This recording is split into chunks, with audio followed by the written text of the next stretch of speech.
Collectors all over the country have Robert Winkler's sculptures on their properties. Now you can hear the Asheville artist talk about his work and legacy in a free talk 11 a.m. this Saturday at Mars Landing Galleries in Mars Hill. 2 of Winkler's sculptures are on the grounds outside the gallery. All the details are in the event listings at marslandinggalleries.com.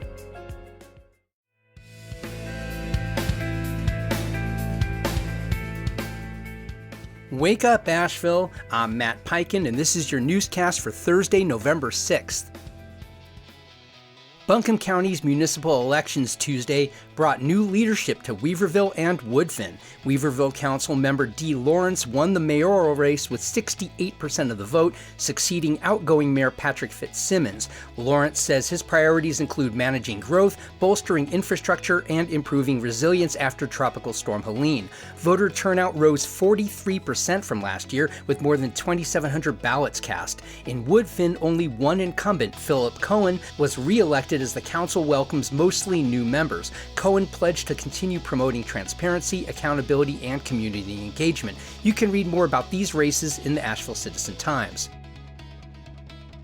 In Jackson County, Sylva voters chose 3 new and returning council members from a crowded 7-candidate field, highlighting deep divisions over growth, spending, and social issues. Sam McGuire led the vote, with incumbent Joe Waldrum also retaining his seat, while newcomer Perry Matthews unseated John Brown in a separate race. Disputes over the Fontana Regional Library and the town's Pride Parade underscored cultural tensions. In Waynesville, voters opted for stability, re-electing incumbents Julia Freeman and Anthony Sutton to guide storm recovery and infrastructure projects. You can read about these races in the Smoky Mountain News. At Asheville's Evergreen Ridge Apartments, one of the city's few affordable rental options, residents say chronic mold, leaky pipes, and delayed repairs are threatening their health. The complex's owners declined comment, while tenants report maintenance issues dating back years. After Hurricane Helene, mold complaints have surged across Buncombe County, where 14% of surveyed households reported mold growth.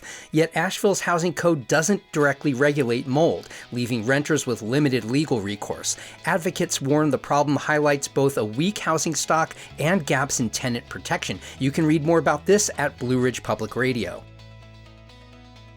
Buncombe County Commissioners have unanimously approved a revised 2030 strategic plan reshaped after Helene to balance recovery with long-term priorities.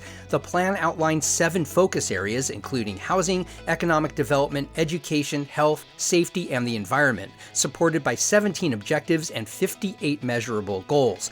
County leaders say future budgets will align with the plan starting in 2027, and progress will be tracked through a public dashboard. Commissioners emphasize that resident feedback on homelessness, mental health, and disaster recovery must remain central to implementation. You can read more about this in the Mountain Express.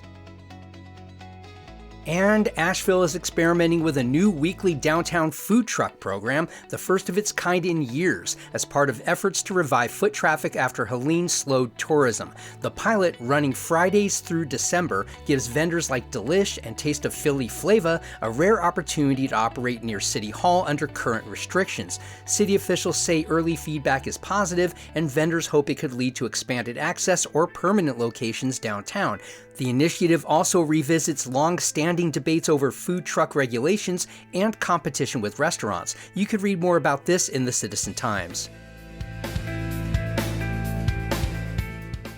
Our daily newscast can also arrive in your email every weekday morning. Sign up for our newsletter at wakeupavl.transistor.fm. You can also find us on Facebook or Instagram at wakeupavl. I'm Matt Peiken. Thanks for waking up every weekday morning to Wake Up Asheville.